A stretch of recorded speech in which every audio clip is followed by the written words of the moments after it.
Okay guys, you already know what's going on? I've built an entire house made from DAZ primitives. I'm, I might be overstating things a little because there are other objects in the scene, but I've used DAZ primitives to the best of my ability and I think I'm pushing it. There aren't many people that do something like this because it displays the lack of knowledge of any other 3D modeling software. But I think it's easy to understand, and I think some people should use this kind of thing, this kind of method that I'm using here, to create their own sets in DAZ. Okay, what am I doing? We are looking at a cube, and this cube is pretty beautiful because it is called cube, but it's not the same as your regular old cube. Let's delete this one because I just wanted one that is 1 meter. So now we have two cubes. Can anybody tell me the difference of these two cubes? Well, it's not obvious. You have to look at it in a bit more detail and you have to look at the surfaces. Now the left cube has six different surfaces and the right cube only has the default surface. So what happens if I go into NVIDIA mode? Well, nothing. But on the left side I can select the surface on the left side and I can make it blue. And it doesn't affect the rest of the cube. And on the right side, if I click on the left surface and I want to make it blue, the whole cube gets blue. So that's quite fun. So this isn't your usual DAZ primitive. And that's the only caveat that I have, that this is something I used in what I was doing in my very beautiful house. But I'm going to show you how to create the left cube because it's made in the inside of DAZ. So I think it still counts. Okay, now let's get out of NVIDIA mode and let's look at the geometry selection tool.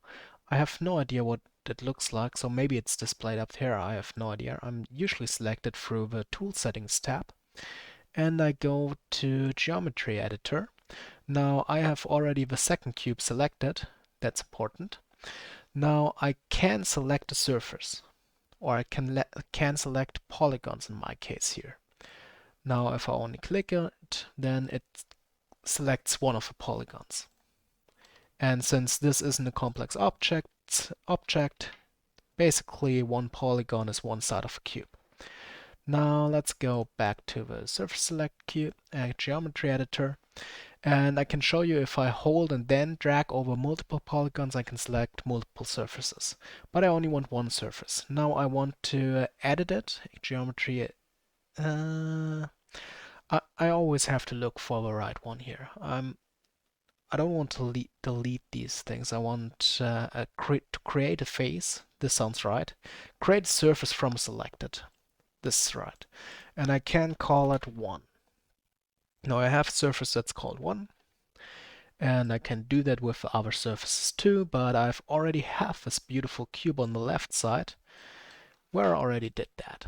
So now we have this cube with 6 different surfaces. Let's see if we can make it go back to standard, but not make it go back to standard, but let's make it all white.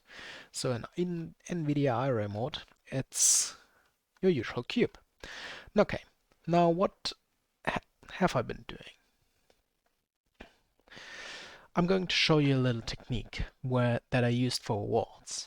And it's a very simple technique, but well, it's also not obvious why I used it. And I have to tell you a little story. So, first of all, I made this cube in an effort to just tell the cube that it's a wall, and the wall should be 2.5 meters in height. It should be, I usually use this one to see which one I'm editing. It should be 20 centimeters thick, and it should be 2 meters wide. So that's a very beautiful wall. And now I can select this one surface, which is on the right side of its one room, and I can tell the surface that this room has green wallpapers. Very beautiful. And these green wallpapers don't affect the other room, which has blue wallpapers. So now we have a wall that has the surface of has the wallpapers of two rooms on it, and it works. If this were a usual cube, then you can only give it one surface, and that's a problem because I wanted different wallpapers in different rooms. So what's the problem here? This seems to work very fine. Now, I have no idea why this happened. I have absolutely no clue why does that, but I did this method and I saved the scene. I think I reopened it and it was wrecked. Some of the surfaces were invisible and impossible to select. And I was already making the first room. I had multiple of these cubes and I had them all around, and I'm not sure. I've really no idea what wrecked it, but it was wrecked, and I had to do a workaround, which shouldn't work because it used the same mechanisms, but it worked. So I'm going to show you the workaround. Now we have here this cube. Let's create another cube, which is 1 meter on 1 meter. And we take this cube and we copy the parameters. Yeah, copy it. And we paste it to this cube. What this does, paste to selected item. What this does, it means that the cube 2 has the same dimensions as the cube 1. I'm going to use that later. I used that pretty often later in the when I was building the house. So now I have here this cube 2, and this cube 2 is the cube I want to use as a wall, and now the cube 1 I want to use as a wallpaper. And a wallpaper isn't 20 centimeters thick, it's 0.1 centimeter probably, but I make this wallpaper 1 centimeter thick.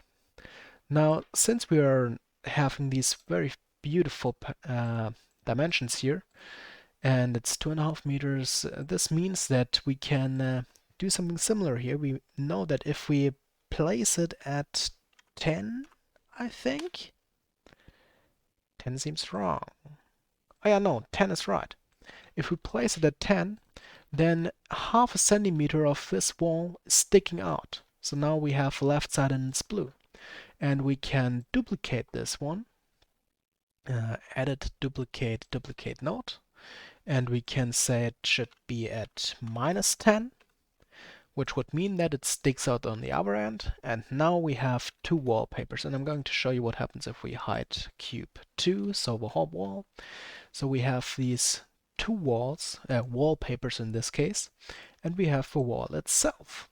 And this is the construct that I used to create most of everything in this upper house that I'm going to show you in just a second. Okay, so a little disclaimer. I forgot something. I used these rectangles. These rectangles also have different sides, and they are very, very, very badly made because they're just awful in any sense. This was one of the first objects that I ever made in Blender. Okay, here we are. Well, you can't really see anything. I have to hit Control L, I think. STRG in German, but to make sure that you can see things even though there are no spotlights in this scene. Now maybe you can hear it. I hope you can't hear it, but you can probably see it that this isn't running very smooth. Now why is that? Well, first of all, we have a lot of cubes. And with a lot of cubes I mean a lot of cubes. Now let's expand all, and you can see it's a lot of objects. It's a whole lot of objects, and it was very fun to create. It took me a long time, but I'm still proud of it. I'm really proud of it. Okay, now let's collapse all so we can look at it a little more clearer, because I've structured the scene. Otherwise, it would be a very, very big headache. Now we have neighbors. What does neighbors mean? Neighbors means all of this, so let's hide it. Now we no longer have neighborhood. Okay, this is pretty good because I needed the neighbors because sometimes I have shots from inside and I'm looking out a window and then I want to have I'm not using HDRIs, or sometimes I make a workaround with very bright light so you can't see the outside of a room. But usually you would want to be able to see actual landscape in my case. And I usually hit it with a lot of depth of field so it looks more realistic, because yeah, it gives it away in some sense sometimes. These the house isn't perfect yet. Let's just phrase it like that. So it's not perfect in the sense that we have, for example, with this white line here, and it's kind of ugly. But if I have even a little depth of field, nobody will notice. Nobody will care. And here we transition from the from the rough material to the surface of walls. Well, it it isn't very smooth and it's not very great, but it works. It actually works. Okay.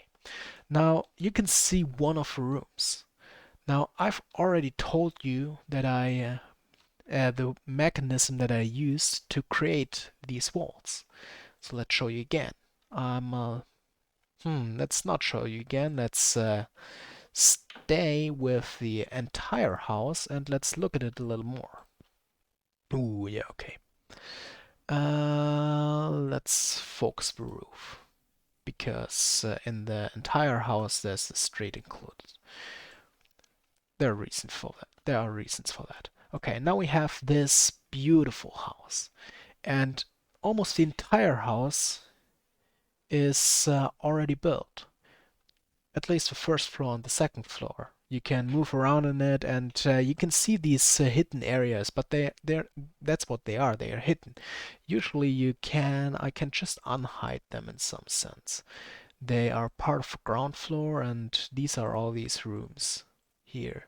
And let's unhide them, because I'm not recording this or anything, so it's not like I could use some extra RAM to keep the recording smooth, but yeah, okay. The only side that you can actually look at is the front, pretty much, because in the front I already had these outside facade blocks made, and we can hide them and you should see the difference. Yes, pretty obvious. So the facade has a texture, and the the block that is underneath it is just a normal regular cube with no texture.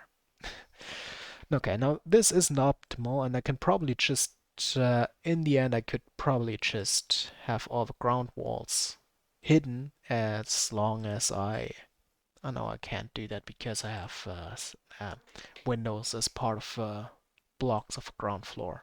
Doesn't matter. These cubes are so cheap in memory, I think, because every time my computer crashes because of an overload of memory usage when I try to render something, it's either because of a roof, because this is just crazy, or because I have too many people in the scene. So I want to show you the roof. The roof I have with real displacement, and DAZ doesn't handle displacement very well. So in a second you can see that there are actual ups and downs on the roof, so that's quite fun. And if you have any wishes on or any questions on how I did something in this scene, please write me a comment. I'm trying to answer the comment section, but maybe the question is so good that I can create an entire video about it. Okay, so here, real displacement. Let's look at the surface of one of these roofs. Let's go and look at the surface in some sense here. And I've probably went a little overboard with values that I put into the displacement here. Subdivisions 9, okay. I've already brought that down. I had it at 12 at some point, but then I looked at it and it didn't really make a difference if I had it at 12 or if I have it at 9. And even at 9, the roof is generally always, if I don't hide it or delete it in a scene, then it just crashes my memory. No chance. And of course, that's only in combination with characters. That's why we can still look around in here, and it's not that unpleasant. It's not that slow and all of that. Okay, and now you can see some of my mistakes, but you can work around them. Okay, I think it's time to look a bit more at the structure of my house. Yeah, my house. I'll build it. I'll build this house. And yeah, okay. Let's I wanted to look at the roof because the roof only has yeah, okay. Because it has a good angle to rotate on.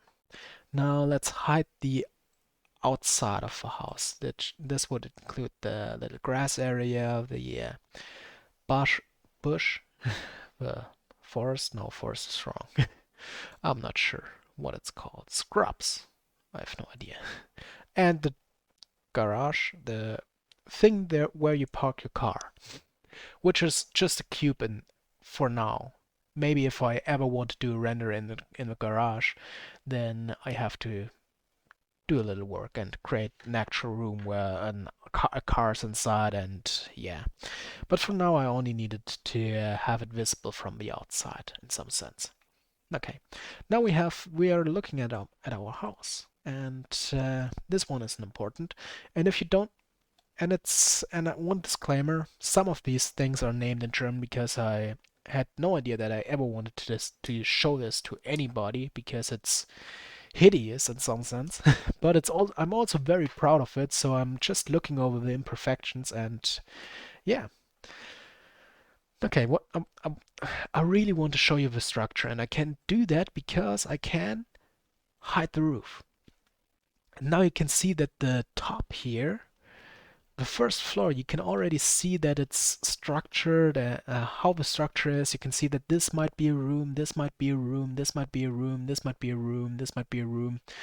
And yeah, you'd be right. These are all rooms, and I can hide these top things here, these ceilings, and can look inside these rooms. Very beautiful. Now, don't have all these ceilings grouped yet, which would be great because if I had them, I could just hide them and we can look at all the rooms from the top. But what we can't do is we can actually hide the first floor. And it's always just the way I hide these things is usually the way it's most useful to me. So if I hide the first floor, of course, this part isn't hidden because this is actually a room that I consider to be in the lower part of the house. And this is the hallway, the first hallway. And here is the first room that I've created. It's a toilet. And I've never done a re-render in this one, but it was the first room that I've created, and it was the room that totally wrecked everything. This wall, this wall here, this gave me headaches. I had to start over 2 times because I couldn't believe that this bug actually happens repeatedly if I only use this one cube and not this construct that I showed you earlier. Now, what else is there to say? You can see if that I was lazy in some sense because you can see this white line here, and usually I would copy this surface here, this here, and place it here and have it shrink down a little so it actually fits. But in this sense, oh yeah, I think I know why I did that. I think I know I wanted to do that to give these ceilings, floors, no, these tiles a little more depth. And it might work, it might not work. I can tell you that this room actually looks pretty nice, and it's almost a waste to not do a shot in here. So let's do that real quick. And yeah, one thing that I have to do is I have to bring the render settings a little higher so we can see something in here. And yes, you can see it. Now, the interior is mostly assets from other assets. I kit bashed most of it, but the walls and yeah, well, the walls and the ceiling and these little things here on the bottom, here, these ones, and the ones here on the top, those are all DAZ primitives, cubes basically. And I think that's beautiful. I think that's absolutely stunning. So let's brag a bit about my house. Now, I haven't unhidden everything. Oh, this is one of a few rooms that isn't done yet. It only has a floor, but it doesn't have walls. Let's look at the room that is done yet. Here, this one. This one, I think it's beautiful. Now, yeah, well, beautiful. I keep repeating this word, but I'm actually proud of what I did here. And most of the rooms I'm pretty happy with. I really like this in some sense. Now let's open the door for dramatic effect. Yeah. Open it and see what this does. And maybe we are at a time of the day where this looks pretty good. And it does look pretty good. And now here, this is one of the last rooms that I've created. I actually filmed myself creating this room and I talked to you a little bit, but then there were a lot of things that I ran in and it wasn't that beautiful and it wasn't that great, and well, I had some trouble editing the video, so now I just thought to myself, I'm going to re-record the video. I'm going to make an effort to not stumble across my words so often. I hope I did that. And now I'm going to just brag about all the pain I went through to create this. But I still believe it's a viable thing for people to do. I also did use this method to create the police station because I only needed a room and a hallway. And it's very easy to do. You have a formula, you just do it. And it works. Instead of going into Blender and creating some object that has a form of a house, and then I have no idea how I can do the UV mapping. So I tried creating these things in Blender, but at the point where I have to add textures to the thing, I'm out. I can model this. I can add the textures in a way that doesn't wreck everything. And I actually tried this twice or three times in Blender, and I wasn't able to do that, and I am able to do it in DAZ in a very easy way.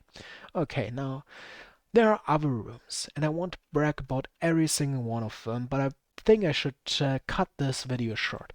Here, all this detail. I'm pretty sure this thing here in the back here was never in a shot. Never.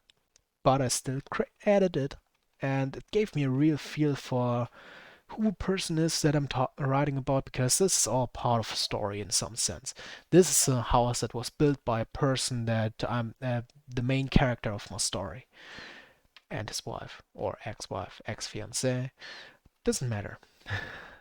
And yeah, the only problem that I have with this house is this cat food. I just wanted to have, yeah, here's cat food. And with this in focus, the only thing that I probably regret adding, I think I'm going to end the video. I can give you some of the shots that I did inside this very beautiful house. And that's it. That's it. That's all I wanted to show you. I created a complete house out of DAZ primitives. Even this thing is a DAZ primitive. In this sense, I didn't have added layer on it. This is just your usual block, but it works and it's great and I love it. And yeah, okay, that's it. Goodbye, guys.